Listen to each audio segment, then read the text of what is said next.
ለገንዘብ አልሰራም ገንዘብ ለኔ ይሰራል እንጂ ለናል የሆነው በሚያገኘው ገቢ ሳይሆን በሐሳቡና በተግባሮቹ ነው። ትምህርት ቤት ትኩረት በሙያዊ ዕውቀት ላይ እንጂ የገንዘብ ዕውቀት ላይ አይደለም። የገንዘብን ዕውቀት የምትማረው በትምህርት ቤት ሳይሆን ቤት ውስጥ በጠረጴዛ ዙሪያ ነው ይለናል። ታላላቅ እድሎችን አይኖች አያዩ አይምሮ ነው የሚመለከቱ ይለናል። ይሄን ከተጠቀማችሁ 100% ህይወታችሁ ላይ ለውጥ እንደምታዩ እኔ ዋስትና ሆናችኋለሁ። ፔይ ዩርሰልፍ። ለቤቱ አዲስ ከሆናችሁ ሰብስክራይብ፣ ላይክ በማድረግ ይከታተሉ። ነባሮች ላይክ ማድረግ አይዘንጉ። በተለይ መጨረሻ ላይ አስቀምጥኩላችሁ ትልቁም ነገር አለች ለኔ ህይወት ላይ ትልቅ ልዩነት ያመጣ በጣም ጠቃሚ ነገር አስቀምጥላችኋለሁ። እናንተ ህይወት ላይም ትልቅ ልዩነት እንደሚያመጣ አልጠራጠርም። አሁን ወደ ቪዲዮ እና ሁለት አባቶች እንደነበሩት ይናገራል። አንደኛው የኮሌጅ ዲግሪውን በአራት ዓመት የሚያልቀው እሱ 2 ዓመት ባልሞላ ጊዜ ውስጥ እንደጨረሰ ይናገራል። አንደኛው ደግሞ 8ኛ ክፍል ራሱ አላለፈም እና ሁለቱም ግን ጠንክረው መስራት ስኬታማ ሰዎች እንደነበሩ ይነግረናል። ሁለቱም ጥሩ ገቢ ነበራቸው። ግን አንደኛው ህይወቱን ያሳለፈው በገንዘብ ችግር ሲዳክር ነው ይለናል። አንደኛው ደግሞ ታላላቅ ባለጸጋዎች ውስጥ በመሆን ነው ህይወቱን ያሳለፈው ይለናልና አንደኛው ሲሞት በሚሊዮን ዶላሮች ለቤተሰቡ ለበጎ አድራጎትና ለእምነት ቤቶች አውርሶ እንደሞተ ይናገራል። አንደኛው ደግሞ ለቤተሰቦቹ ዕዳን አውርሶ እንደሞተ ይናገራል። ግን ሁለቱም የሚያመሳስላቸው ነገር ሁለቱም በትምህርት ጉዳይ ላይ አጥብቆ ያምናሉ ማለት ነው። እቺ ነገር ያዙት። ሁለቱም በትምህርት ጉዳይ ላይ አጥብቆ ያምናሉ። ምን ይላል? አንደኛው ግን የትምህርት አይነቱ ይለያያል ይለናል። በተለይ ደግሞ በገንዘብ ጉዳይ አይነቱና በገንዘብ ጉዳይ ይለያያሉ። ለምሳሌ አንደኛው ምን ይላል? የገንዘብ ፍቅር የመጥፎ ነገሮች ሁሉ ምንጭ ነው ይለናል። አንደኛው ደግሞ ገንዘብ ማጣት የመጥፎ ነገሮች ሁሉ ምንጭ ነው ይለናል ማለት ነው። እና እዚህ ጋር አንዳንድ ነገሮች ላይ ይለያያሉ። ለምሳሌ ሌሎችም አሉ። ጥሩ አጥናና በጥሩ በርትታ አጥናና የምትቀጠርበት የምትሰራበት ኩባንያ ፈልግ ይለዋል። አንደኛው ደግሞ በርትታ አጥናና የምትገዛውን ኩባንያ ፈልግ ይለዋል። አንደኛው እኔ ባለጸጋ ባለሀብት ያልሆንኩት እናንተ ልጆቼ ስላላችሁ ይላል። አንደኛው ደግሞ እኔ ሀብታም የሆንኩት እናንተ ልጆቼ ስላላችሁ ይላል። አንደኛው በተሰበሰቡ ጊዜ ስለ ገንዘብ እንዲወራ ያበረታታል። አንደኛው ደግሞ በተሰበሰቡ ጊዜ ስለ ገንዘብ ጉዳይ በጭራሽ እንዲወራ አይፈልግም። አንደኛው በስራዎችን ሲሰራ ተጠንቀቅ፣ አላስፈላጊ ስራዎችን አትስራ ምናምን ብሎ እንደዚህ በቃ የሆነ ሪስክ ምናምን ብዙ አትወሰዱ ምናምን ብሎ ሲናገር፣ አንደኛው ደግሞ እንደዚህ መጥፎ ነገሮች ሪስክን ለማስወገድ ሞክራችሁ እንድትሰሩ ያበረታታል። ትምህርት ቤቶች ዋነኛ ትኩረት በሙያዊ ዕውቀት ላይ እንጂ በገንዘብ ዕውቀት ላይ አይደለም ይላል። የገንዘብን ዕውቀት የምትማረው ትምህርት ቤት ሳይሆን ቤት ውስጥ በጠረጴዛ ዙሪያ ነው ይለናል። እና ሀብታሙ አባቴ የገንዘብ ኪሳራ ውስጥ የገንዘብ ችግር ውስጥ ሆኖ ራሱን እንደ ባለጸጋ እንደ ባለሀብት ነበር የሚቆጥረው ይለናል። እና እቺን አባባል ያዟት፣ እቺን ነገር ይጠቀማታል ብዙ ጊዜ ይለናል። ቺስታነት ጊዜያዊ ነው፣ ድህነት ግን ዘላለማዊ ነው ይለናል። እና ደሃው አባቴ ግን ይለናል፣ ደሃው አባቴ ለገንዘብ ፍላጎት የለኝም፣ ገንዘብ ምንም አይነት ለውጥ አያመጣም ይለናል። ሀብታሙ አባቴ ግን ገንዘብ ኃይል ነው ይለናል። እና የሆነው በሚያገኘው ገቢ ሳይሆን በአስተሳሰቡና በድርጊቶቹ እንደሆኑ አስተውያለሁ ይለናል። እና የባለሀብቱ አባቴ ይለናል ደጋግሞ የሚጠቀማቸው ቃላቶች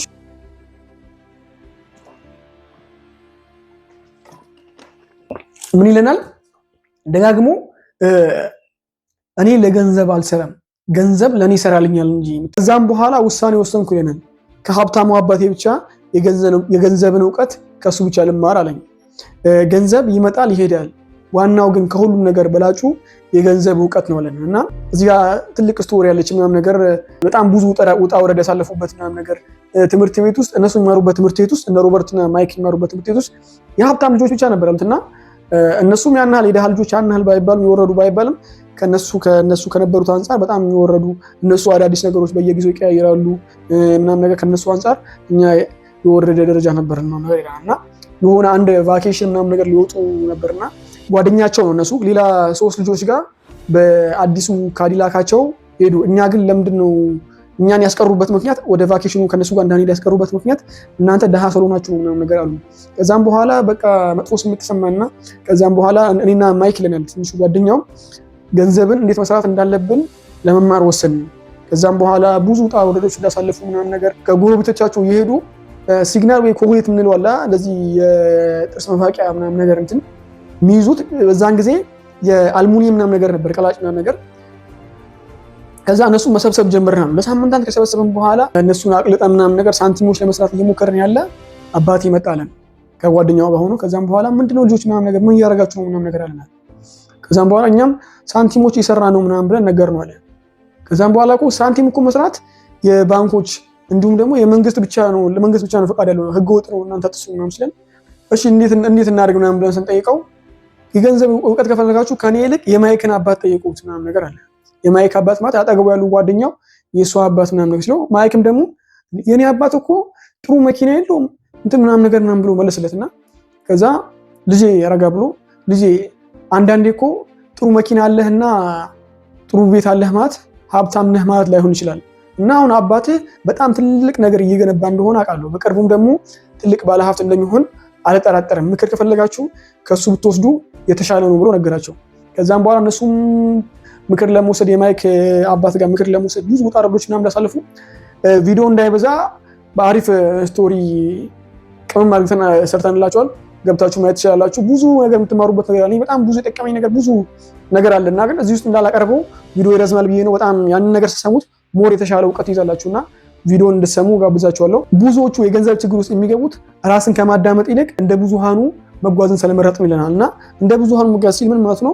ትምህርት ቤት ትገባለህ፣ ትመርቃለህ፣ ከዛም በኋላ ተቀጥረህ ትሰራለህ። እንደ ብዙሃኑ እንደዚህ ስለሆነ ነው የገንዘብ ችግር ውስጥ የሚገቡት ይለናል እና የምትሰራው ይለናል ስትሰራ እየሰራህ ያለኸው ለባለሀብት ወይም ደግሞ ለኮርፖሬሽኖች ለባለሀብቶች እንደዚህ ለድርጅቶች ምናምን ነገር ነው እና ጠንክረህ በሰራ ቁጥር የሚጠቀሙት ይበልጥ ሀብታም የምታደርገው ራስን ሳይሆን እነሱን ነው ይለናል እና በዛም ላይ ግብር አለ ምናምን የመሳሰሉት ነገሮች እና ለዛ ነው እንደዚህ የማይለወጡት እና መፍትሄው ምንድነው ብሎ ሲነግረን የራስህ ትጋት አንተና ቤተሰብን ተጠቃሚ የሚያደርግበትን መንገድ ፈልግ የሚባለውም ለዚህ ነው ይለናል። በሀብታሞችና በድሃዎች መካከል ያለው ትልቁ ልዩነት የገንዘብ አቅም በጨመረ ቁጥር እቃዎችን የመግዛት ፍላጎት እና የመታየት ፍላጎት ይጨምራል ይለናል እና ሀብታሞች እቃዎችን የሚገዙት የገንዘብ አቅማቸው አስተማማኝ ደረጃ በደረሰ ጊዜ ነው ይለናል። ድሃዎች ግን እቃዎችን የሚገዙት የገንዘብ አቅማቸው በጨመረ ጊዜ ወይም ደግሞ በአጋጣሚ እጃቸው በገባ ጊዜ ቀድሞ ነው እቃው የሚገዙት። ከዛ ሲታዩ ሀብታም ቢመስሉ በዕዳዎች የተዘፈቁ ናቸው ይለናል እና ሀብታሞች ብልህ ሀብታሞች ግን የሚገዙት ይለናል አቅማቸውን ካደራጁ በኋላ ነው ውድ እቃዎች የሚገዙት መጨረሻ ላይ ነው ይለናል እና እነዛ ዝም ብሎ ነው የሚያባክኑት። ማባከን ምንም አይነት ትርጉም የለውም ይለናል እና የሰው ልጅ ያለው ትልቁ ሀብቱ አይምሮ ነው ይለናል። አይምሮ ካለ ገንዘብ ባይኖርህ ራሱ ገንዘቦችን ማግኘት ትችላለህ ይለናል እና በዚህ ዘመን ብርን ለማግኘት ገንዘብን ለማግኘት የተሻለው መንገድ የአካል ብቃት እንቅስቃሴ ሳይሆን የአይምሮ የሚሰራበት አቅም ነው ይለናል እና ታላላቅ ዕድሎችን የሚያዩት አይኖች ሳይሆኑ አይምሮ ነው ይለናል። 1995 ወደ ሲንጋፖር አቅንቶ ነበርና ከዛም በኋላ የሆነ መጽሐፍ የሚታተም ነበርና እሱ ላይ መግለጫ ነው የሰጠ ከአንዲት ጋዜጠኛ ጋር የሆነ ቃጠሮ ነገር እንይዞ ነበር። ከዛ ካለቀ በኋላ ከሷ ጋር ተገናኝተው እሷም ጠየቀችው እንዳንተ ብዙ ሽያጭ ያገኘ መጽሐፍ ማሳተም ፈልጋለሁ አለችው። እሱም ታዲያ እንዳታሳትሚ ምን ያዘሽ ምን ህልምሽ እንዳትሳኪ ምን ያዘሽ አለ። ከዛ እሷም ሰዎች ዘንድ ብዙም ተቀባይነት አላገኘም አለችው ድምጿን በመቀነስ። ከዛም በኋላ እሱም መጽሐፉን እሷን የመጽሐፍ ተጋረገና ትንሽ ካየው በኋላ ጽሁፎች በጣም አሪፍ ናቸው አንባቢ የሚስቡ ናቸው አላት። ከዛ ሌላም ስራ ከጎኑ እንደምትሰራ ይሄ ስላላዋጣት ብዙም ሌላም ስራ ከጎኑ እንደምትሰራና አንዳንድ ምክር ከሱ እንደምትፈልግ ነገረችው። ከዛ እሱም በሚገባ አለ ምናምን ብሎ እዚህ ሲንጋፖር አንድ ማቆ ጓደኛ አለና ሰዎች ስራዎቻቸውን እንዴት መሸጥ እንዳለባቸው በደንብ የሚያስተምር ሰው ነውና ብዙ ድርጅቶችም እሱ ጋር ሰዎችን እንዲያሰለጥኑላቸው ይልካሉ እና በጣም ጎበዝ ሰው ነው። እሱ ጋር ሄደሽ ብትማሪ በጣም አሪፍ ነው ሲላት ከዛ ሴትዮዋ ወዲያውኑ ፊቷ ቀይር አለ። ትምህርት አለችው እኔ እኮ 2 ዲግሪ ያለኝ ሰው ነኝ በቃ ራሷን መካምና እኔ 2 ዲግሪ ያለኝ ሰው ነኝ እንዴት ነው ዝቅ ብዬ ራሴን ዝቅ ለገንዘብ ዝቅ አድርግቼ ክብሬን ዝቅ አድርግቼ እንደገና የምማረው ምናምን ነገር አለችው። ከዛም በኋላ እሱም መጽሐፉን የሱም መጽሐፍ ጠጋ በማድረግ ወደሷ ጀርባውን አሳያት። ሮበርት ከፍተኛ ሽያጭ አስመዘገበ እንጂ የሚለው ጥሩ ጸሐፊ አይደለም የሚለው አላት። ከዛም በኋላ አንቺ እንዳየሁት ጥሩ ጸሐፊ ነሽ ይሄን ትምህርት ብትማሪ ግን ከፍተኛ ሽያጭ ያስመዘገበ መጽሐፍም ከጥሩ ጸሐፊም ትበያለሽ ሁለቱም ብትማሪ ሞር የተሻለ ነው አላት እና አንድን ነገር ጥሩ አድርጎ ብቻ መስራት ምንም አይነት በቂ እንዳልሆነ አይተናል። የገንዘብ አያያዝ ዕውቀት ያስፈልገናል ማለት ነው። የገንዘብ አያያዝ ዕውቀት ኖራቸው ደግሞ በቂ ገንዘብ እንዳያገኙ የሚያደርጋቸው 5 እንቅፋቶች አሉ። ከነዛ ውስጥ አንደኛው ፍርሃት ነው። ፍርሃትን ማስወገድ አለብን ይለናል። ገንዘብ ከኪሳቸው ሳያወጡ ባለሀብት የሆኑ ሰዎችን አላቅም ይለናል። እና ደግሞ ግን ሳንቲምን ሳያወጡ ገንዘብን ከኪሳቸው ሳያወጡ ኢንቨስት ሳያረጉ ደሃ ሆነው የቀሩ ብዙ ሰዎችን ያውቃሉ ይለናል። እና ፍርሃቱ ሁለቱም ጋር ሊኖር ይችላል፣ ሁለቱም ሰዎች ጋር ማለት ነው። እና ለፍርሃቱ የምንሰጠው ሪስፖንስ ነው ምላሽ ነው መጥፎ ነገር የሚሆነው። እና ፍርሃታችንን ተጋፍጠን አሸንፈን ኢንቨስት ማድረግ አለብን ላመንነው ስራ ላይ ማለት ነው። እና ምን እንዳለ ታውቃላችሁ? እዚህ ላይ ሁላችንም ጀነት መግባት እንፈልጋለን አለ። ግን ጀነት ለመግባት ሞት ያስፈልጋል፣ መሞት ግን አንፈልግም ይለናል። እና ሀብታም ለመሆንም ኢንቨስት ማድረግ አለብን። ሁላችንም ሀብታም መሆን እንፈልጋለን። ሀብታም ለመሆን ግን ኢንቨስት ማድረግ አለብን አንድ ነገር ላይ እና ኢንቨስት ማድረግ አለብን። ካለ ፍርሃታችንን መጋፈጥ አለብን። ሁለተኛው ደግሞ ጨለምተኝነት ይላል። ጨለምተኝነት እኔ እንደዛ ነገር አልችልም፣ እኔ አይሳካልኝም ምናምን እነዚህ መጥፎ ነገሮችን ማስወገድ አለብን። ሶስተኛው ስንፍና። አራተኛው ደግሞ ክፉ ልማድ ወይም ደግሞ እብሪት ያልነውን ነገር አላ እንደዛ ነገሮችን ማስወገድ አለብን ማለት። እና ደግሞ ብዙ ሚሊዮን ዶላሮችን መስራት ከፈለገን ገንዘብ ነክ እውቀቶችን ማዳበር አለብን ማለት ነው። ከሚታየው የበለጠ ፍላጎት ያስፈልገናል። ሁሉም ሰው ሀብታም መሆን ይፈልጋል። ግን ሀብታም ለመሆን የሚደረገውን መስፈርት አያሟላም። ለምሳሌ እንደዚህ አይነት ቪዲዮዎችን መስማት፣ መጽሐፎችን ማንበብ የመሳሰሉት ነገሮች ሀብታም ለመሆን የምናደርጋቸው መንገዶች ናቸው ማለት። ይህን ማሳካት አለብን። ሁሉም ሰው ሸንቃጣ አቋም እንዲኖር ይፈልጋል። ሁሉም ሰው እውቀት እንዲኖር ይፈልጋል። ግን ያንን ለመሆን የሚያስፈልገውን ነገሮችን አናደርገ መፈለግ ብቻ ምንም ማየት ብቻውን በቂ እንዳልሆነና ከሚታየው የበለጠ ምክንያት ያስፈልገናል ማለት ነው። ሀብታም መሆን ቀላል ነው እያልኩ አይደለም፣ ግን ያን ያህልም ከባድ አይደለም ይለናል። ከትንሽ መውደቅ መነሳት በኋላ የምንፈልገውን ቦታ እናሳካለን ይላል። ሀብታም ለመሆንና የምትፈልገውን ነገር ለማግኘት በቂ ምክንያት ከሌለህ ይህን ቪዲዮ ስኪፕ አድርጎ አሳልፈው እና መጨረሻ ላይ ያዘጋጀውላችሁ 5 ቲፖች አሉ። እነሱም ብለን እንጨርሳለን ማለት ነው። አንደኛው ምርጫ። በየቀኑ መርጣሉ ይለናል። ብዙ ሰዎች ሀብታም ላለመሆን ይመርጣሉ ይለናል። ሀብታም መሆን ብዙ ውጣ ወረድ እንዳለበት ነው የሚያስቡትና በዚህ ምክንያት እንደዚህ አይነት አባባል ይጠቀማሉ።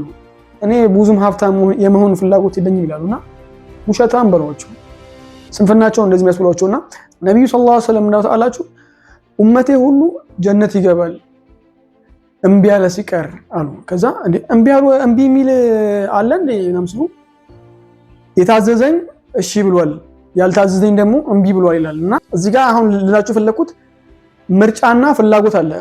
ጀነት መግባት ፍላጎት አላቸውና ግን ምርጫቸው ግን እነሱ ያኙን ምቾታቸውን መርጠዋል። ወደ ሁለተኛው ስንገባ ሁለተኛ ጓደኛ ምረጥ ይለናል። ጓደኛ ሲል በብዙ አይነት የኑሮ ደረጃ ላይ ያሉ ጓደኞች አሉ ይላል።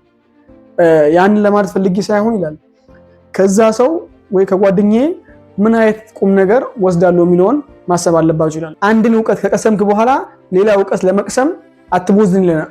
እውቀት ጥልቅ ነው፣ ውቅያኖስ ነው ይለናል። በንግዱ ዓለም የንግዱን እንቅስቃሴ በቶሎ መረዳትና ወደ ተግባር መግባት የኃይል ሁሉ መሰረት ነው ይለናል። አራተኛ ለደላሎች ጥሩ ክፈል ይለናል። ደላሎች ለአንተ ትኩስ መረጃና ጥሩ መረጃ ይስጠዋል። ጊዜህን ዘና ብለህ እንድታሳልፍ ያደርጉሃል። ደላሎች የባለ ሀብቶች አይንና ጆሮ ናቸው። የመጨረሻውና አምስተኛው ክፍል ይሄ በጣም ከምላችሁ በላይ የሚጠቅማችሁ ክፍል ነው። ተጠቀሟት። ፔይ ዩርሰልፍ ይላል። በገንዘብ አያያዝ ጉዳይ ላይ በዓለም ላይ አሉ ከተባሉ ህጎች በአንደኝነት የሚጠቀስ ምርጥ ህግ ነው። ለራስህ ክፈል።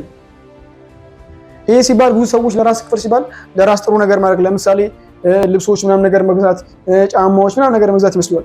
ይሄ የተሳሳተ አስተሳሰብ ነው። ለምሳሌ የተለመደውና የተሳሳተው መንገድ ልንገራችሁ። ገቢ ያገኛል፣ ከዛም በኋላ የቤት ኪራይ ይከፍላል፣ ከዛ ምግብ ምናምን የሚያስፈልጉት ነገር ይገዛል፣ መብራት ወይም የስልክ ምናምን ነገር ይከፍላል፣ ከዛም በኋላ ቆጥባሉ ይላል። እንደዚህ የምታረግ ከሆነ የሚተርፍ ነገር የለም ጭራሽ ይላል።